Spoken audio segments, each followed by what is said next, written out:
अब हम लोग डिस्कस करेंगे साइटोप्लाज्मिक इनहेरिटेंस। जो पढ़े थे हम लोग लास्ट क्लास में कि साइटोप्लाज्मिक इनहेरिटेंस क्यों होता है, किस वजह से होता है, तो बताए थे साइटोप्लाज्मिक इनहेरिटेंस सिर्फ और सिर्फ साइटोप्लाज्म में पाए जाने वाले डीएनए की वजह से होता है, जीन की वजह से होता है, साइटोजीन की वजह से।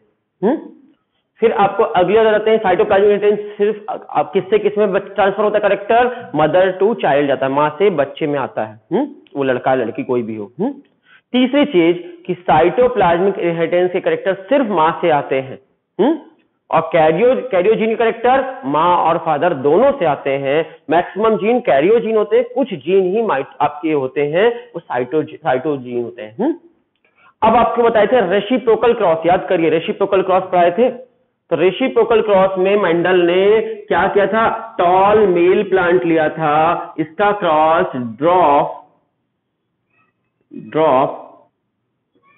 फीमेल प्लांट से कराया। सारे बच्चे कैसे पैदा हुए, सारे बच्चे टॉल पैदा हुए F1 जनरेशन में। दूसरा कंडीशन में क्या किया था मेंडल ने, टॉल प्लांट को फीमेल टॉल प्लांट का क्रॉस, फीमेल टॉल प्लांट का क्रॉस मेल ड्रॉप प्लांट से कराया। इस बार कौन सा ड्रॉप था, मेल ड्रॉप था। पिछली बार कौन ड्रॉप था, फीमेल ड्रॉप था। इस बार मेल ड्रॉप लिया और क्रॉस कराया तो भी सेम रिजल्ट आया। ऑल प्लांट F1 जनरेशन में सेम टू सेम टॉल निकले। एक बार लड़का मेल टॉल था, एक बार फीमेल टॉल थी, दो अलग अलग एक्सपेरिमेंट किए और इस तरह के क्रॉस को रेसिप्रोकल क्रॉस करते हैं। पढ़ा चुके हैं हम आपको रेसिप्रोकल क्रॉस। तो रेसिप्रोकल क्रॉस किया तो मेल और female character same to same आए, क्योंकि इसके कैरेक्टर किससे कोड हो रहे थे, कैरियोजीन से, साइटोजीन से, कैरियोजीन से। जब भी कैरियोजीन से कोई कैरेक्टर कोड होगा तो रेसिप्रोकल क्रॉस में सेम रिजल्ट आएगा। लेकिन अगर आपका ये कैरेक्टर साइटोजीन से कंट्रोल होता तो क्या होता, साइटोजीन के केस में करेक्ट आपका रिजल्ट सेम नहीं आता। याद रखिएगा, साइटोजीन से अगर कोई कैरेक्टर कोड होता है तो रेसिप्रोकल क्रॉस में सेम रिजल्ट नहीं मिलता, क्योंकि मां से ही बच्चे में कैरेक्टर जाएगा। अगर ये साइटोजीन से कंट्रोल होता तो ये बच्चा कैसा होता, लंबा या छोटा। इसकी मां छोटी थी, ये छोटा होना चाहिए था। अगर इसकी मां यहां पर क्या होता, इसकी मां लंबी थी तो लंबा होता। तो मां से डिसेंड करता कि मां के कैरेक्टर से बच्चे में जाते अगर साइटोजीन से कंट्रोल होता तो मतलब हाइट का जीन प्लांट में किससे कंट्रोल होता है, कैरियोजीन से। जो जीन साइटोजीन से कंट्रोल होते हैं वो जीन सिर्फ मां से बच्चे में जाते हैं, पिता से बच्चे में नहीं आते। आपके पास कुछ एग्जांपल्स हैं। इसके एग्जांपल जो मां से बच्चे में जाते हैं, सेल कॉइलिंग इन स्नेल। स्नेल आप लोग जानते होंगे, जूलॉजी में खूब पढ़ा होगा आपने स्नेल। स्नेल में जो सेल बनती है उसके बाहर का कोट बनता है, बाहर का कवर बनता है, सेल बोलते हैं उसको। तो उसकी कॉइलिंग होती है। कॉइलिंग कैसे होगी, लेफ्ट टू राइट होगी, राइट टू लेफ्ट होगी, कैसे होगी। सेल की कॉइलिंग जो स्नेल में है उसकी मां से डिसाइड होती है। उसकी मां की सेल की कॉइलिंग जिस पैटर्न में होगी वही पैटर्न में आपके बच्चे भी करेंगे। अगर मां की लेफ्ट हैंडेड होगी तो बच्चे की भी लेफ्ट हैंडेड होगी, मां की राइट हैंडेड होगी तो बच्चे की राइट हैंडेड होगी। मतलब सेल का कॉइलिंग का जो पैटर्न है वो किससे आता है, मां से बच्चे में जाता है। इसलिए साइटोप्लाज्मिक इनहेरिटेंस का एग्जांपल है। पहला एग्जांपल, स्नेल का साइंटिफिक नेम है लेमनिया प्रेग्रा, जो भी प्रेग्रा। आप लोग जूलॉजी में बहुत पढ़ते हैं स्नेल के बारे में। तो स्नेल जो है आपके पानी में रहता है, उस स्नेल की कॉइलिंग कैसे होगी ये डिपेंड करता है साइटोप्लाज्मिक जीन से। पहला एग्जांपल। दूसरा, ड्रोसोफिला के शरीर में पार्टिकल्स पाए जाते हैं जिसको बोलते हैं सिग्मा पार्टिकल, और ये सिग्मा पार्टिकल भी कंट्रोल होता है किसी से, साइटोजीन से। और पैरामीशियम में कप्पा पार्टिकल। तो सिग्मा पार्टिकल और कप्पा पार्टिकल ये भी मां से बच्चे में जाते हैं। तो सिग्मा पार्टिकल, कप्पा पार्टिकल्स की प्रेजेंस सब्सटेंस जो भी है ये भी कंट्रोल होगी साइटोजीन से। तीसरा है प्लास्टिड इनहेरिटेंस इन मिराबिलिस जलापा। ये सबसे इंपॉर्टेंट याद रखिएगा। पहली बार साइटोप्लाज्मिक इनहेरिटेंस इसी प्लांट में देखा गया था, मिराबिलिस जलापा। ये दुनिया का पहला प्लांट था जिसमें साइटोप्लाज्मिक इनहेरिटेंस पहली बार देखा गया था। प्लांट है इसलिए मतलब इसमें प्लास्टिड होगा कि नहीं होगा, हाँ होगा, क्लोरोप्लास्ट होगा। और क्लोरोप्लास्ट में क्लोरोफिल होंगे कि नहीं होंगे, पिगमेंट होंगे कि नहीं होंगे। और इस पिगमेंट की वजह से लीफ का कलर डिसाइड होगा कि नहीं होगा। जल्दी बताइएगा सोच के। इसी के एग्जांपल को ले लेते हैं, आपको समझाते हैं। अगर लीफ पेल है किसकी? फीमेल की लीफ पेल कलर की है और मेल की लीफ ग्रीन कलर की है। अब बताइए इन दोनों में क्रॉस कराया गया, बच्चे की लीफ का कलर क्या होगा, क्या रेशियो होगा? सारे के सारे बच्चे से कोई भी जनरेशन F1 हो F2 हो कोई जनरेशन हो, बच्चे की लीफ का कलर सिर्फ और सिर्फ पेल होगा। क्यों? माँ से बच्चे में करेक्टर जाता है, तो बच्चे में जो करेक्टर आएगा वो माँ से आएगा, क्योंकि आपके साइटोप्लाज्मिक इनहेरिटेंस होगा, क्योंकि प्लास्टिड रिस्पॉन्सिबल है, क्लोरोप्लास्ट रिस्पॉन्सिबल है इसके लिए, और क्लोरोप्लास्ट में जो आपका इस वजह से प्लास्टिड का इनहेरिटेंस जो है मिराबिलिस जलापा में वो साइटोप्लाज्मिक इनहेरिटेंस है। और ये सबसे पहली बार इसी में साइटोप्लाज्मिक इनहेरिटेंस खोजा गया था, डिस्कवर किया गया था मिराबिलिस जलापा के प्लांट में। अगला, मेल स्टेरिलिटी इन मेज प्लांट। मेज का प्लांट, मक्का का प्लांट जो होता है मेज होता है, जिया में, उस प्लांट में आपके मेल स्टेरिलिटी का जीन होता है। किसमें होता है? फीमेल प्लांट में। और जिस भी फीमेल प्लांट के पास स्टेरिलिटी का जीन होगा, अगर उससे कोई भी मेल आकर रिप्रोडक्शन कर लेता है, उसके साथ मैटिंग कर लेता है, तो आगे आने वाली सारी जनरेशन उसकी स्टेराइल हो जाती है।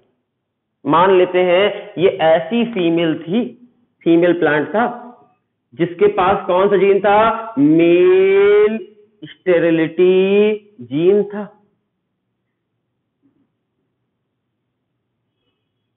किसके पास? इस प्लांट के पास मेल स्टेरिलिटी जीन था। फीमेल प्लांट में ही होता है, मेल प्लांट में नहीं होता।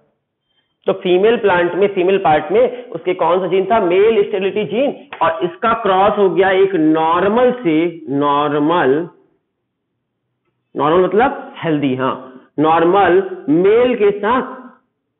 तो क्या होगा? सारे मेल, जितने भी मेल होंगे वो स्टेराइल होंगे, सब में चला जाएगा, स्टेराइल हो जाएंगे, सारे के सारे नपुंसक हो जाएंगे, बच्चे पैदा नहीं कर पाएंगे। तो मेल स्टेरिलिटी, मक्का के प्लांट में मेल स्टेरिलिटी के लिए कौन रिस्पॉन्सिबल है? फीमेल रिस्पॉन्सिबल होती है। और उसमें फीमेल में कौन रिस्पॉन्सिबल होता है? साइटोजीन। जिसके पास मेल स्टेरिलिटी का साइटोजीन होता है, वो उसकी वजह से ये होता है, फीमेल की वजह से होता है, फीमेल के साइटोप्लाज्म में पाए जाने वाले जीन की वजह से होता है, इसलिए भी इसको भी साइटोप्लाज्मिक इनहेरिटेंस में रखा गया है। Albinism in plant. एल्बिनिज्म का मतलब हमारे से समझते हैं ऐसा इंसान जिसके शरीर में मिलानिन नहीं बनता, उस बीमारी को कहते हैं एल्बिनिज्म। पूरी बॉडी सफेद होती है, बॉडी का हर पार्ट सफेद होता है, बाल सफेद, दाढ़ी सफेद, इवन आंख सफेद, सब कुछ सफेद, बॉडी में कहीं काला रंग नहीं होता। ऐसे इंसान को एल्बिनिज्म कहते हैं, मिलानिन ना बने। आपने देखे होंगे ऐसे इंसान कभी कभी, पूरी बॉडी सफेद, ऊपर से नीचे तक कहीं काला रंग दिखेगा ही नहीं, तो उस बीमारी को कहते हैं एल्बिनिज्म कहते हैं।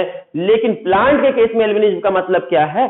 तो प्लांट के केस में प्लांट के अंदर कौन सा पिगमेंट होता है? ग्रीन कलर का पिगमेंट, क्लोरोफिल। इसलिए प्लांट की बॉडी किस कलर की होती है? ग्रीन कलर की।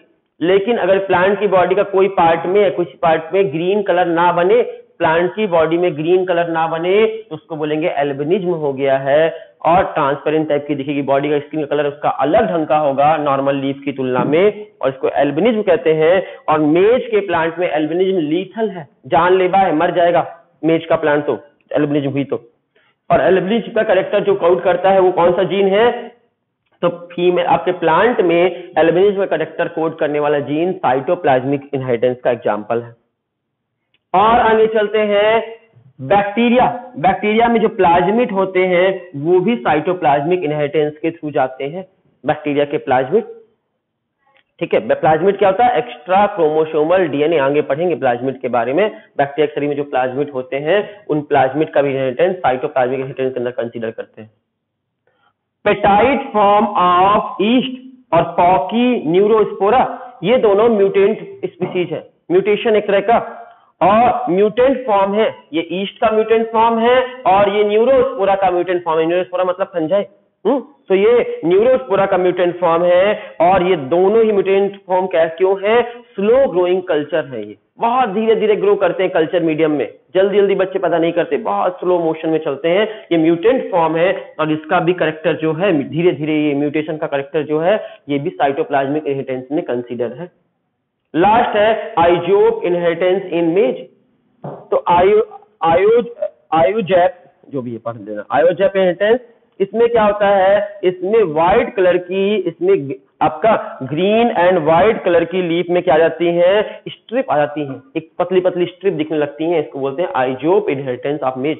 जब मेज के प्लांट में ग्रीन कलर की या व्हाइट कलर की स्ट्रिप दिखाई देने लगती है, इसको बोलते हैं आइजोप इनहेरिटेंस, और ये भी आपका साइटोप्लाज्मिक इनहेरिटेंस का एग्जाम्पल है।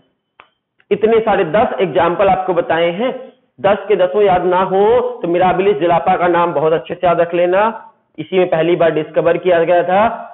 सिग्मा पार्टिकल, कप्पा पार्टिकल भी याद रख सकते हो, और सेल की कॉइलिंग याद रख सकते हो। इतना तो याद रख ही लेना, बाकी तुम्हारी इच्छा जो जो याद कर लो, ठीक है। याद रखना साइटोप्लाज्मिक इनहेरिटेंस के ये एग्जाम्पल्स हैं, और मेल स्टेरिलिटी याद कर लेते तो और अच्छी बात है, ऊपर के 5 याद कर, कम से कम तो कर ही लो, और पूरे कर लो तो सबसे अच्छा है। एग्जाम्पल्स कौन कौन से एग्जाम्पल इसमें आते हैं ये मालूम चल जाए, साइटोप्लाज्मिक इनहेरिटेंस किस किस ये सब के लिए रिस्पॉन्सिबल है, तो 10 कैरेक्टर के लिए साइटोप्लाज्मिक इनहेरिटेंस रिस्पॉन्सिबल है।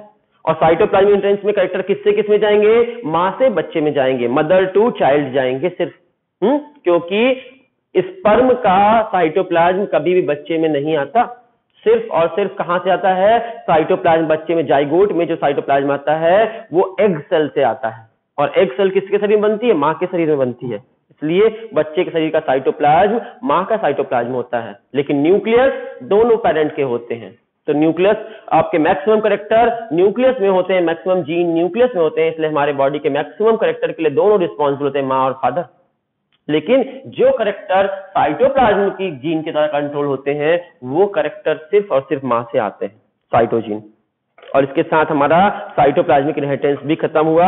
अब हम लोग नेक्स्ट टॉपिक पढ़ेंगे नेक्स्ट क्लास में, क्रोमोसोमल थ्योरी ऑफ इनहेरिटेंस।